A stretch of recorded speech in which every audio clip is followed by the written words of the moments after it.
Welcome to On the Beat, everyone. I'm Troy Thompson. Joining me in the studio today is Sarah Cline-Stevens, and of course, attorney at law. And today we're talking all about Medicaid and the home-based waiver program. How are you, my friend? I'm good. How are you today? I'm fantastic. Look, we've had some viewers write in, and one of the questions they wanted to ask you was, if a person needs care in their home, can Medicaid help? Well, yes, there's actually a program called the Medicaid In-Home-Based Waiver Program that authorizes aides to come into your home and provide care needs to you or a loved one at no additional cost so long as they qualify for Medicaid services. Okay, well, Sarah, how do we find out if we do qualify, and what are the qualifications that we may be able to look at home online?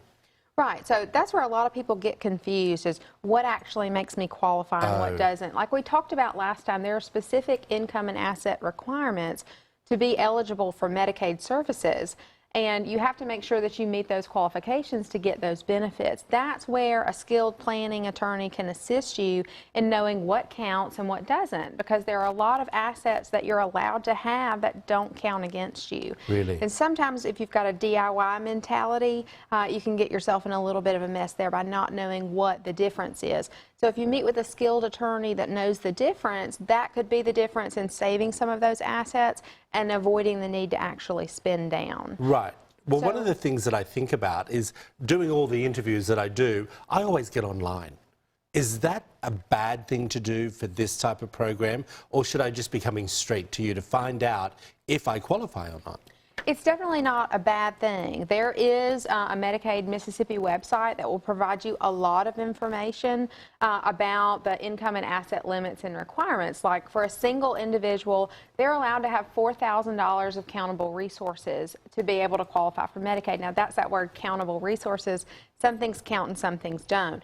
If you're a married couple, the spouse that needs the care, again, can only have $4,000 of countable resources. However, the spouse can have up to $127,000 of countable resources, about that much. Does that include their home value? No, it does not. That's an excluded resource. So the value of the home does not count towards that asset limit. That's liquid cash or stocks and bonds or something. That's right. Like that. Anything like that's going to count. Okay, interesting. Someone was saying, why would people want to try to qualify for the in-home care program?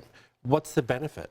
Well, the benefit is actually getting to stay at home, because nobody wants to think about having to go to a skilled nursing facility. And as you age, the goal is to age in place at home where you're comfortable. So this particular type of care can actually provide you a lot of peace of mind by knowing that, you know, if you're the primary caregiver, if the aide comes in, I can go to the grocery store and my mom's okay because there's somebody there with her. Or maybe there's somebody there that she needs assistance bathing, dressing herself, you know, changing the linens on the bed or things like that. It can be the difference between somebody being able to maintain that dignity, you know, and self-respect of I get to stay at home, I'm still independent as much as they can be, and having to go to a skilled nursing facility. It's interesting, as you're saying that, you know, it's mainly your loved ones that are looking out for you, thinking that you need to maybe have these type of services. What are they looking for when they come to see you?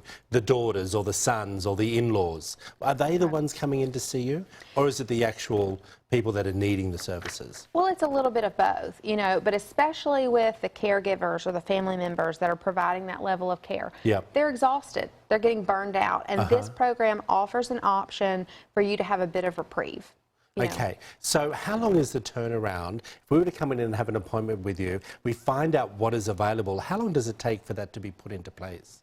Well, that depends on each individual district. There sometimes are wait lists in each individual county if they have the staff available to do that immediately. It's very county specific. That's perfect. We appreciate you, Sarah. Thanks for coming in again. If you want to find out more information about Sarah Cline-Stevens, attorney at law, there it all is up on the screen. She's there to help whatever you need. Back after this short break.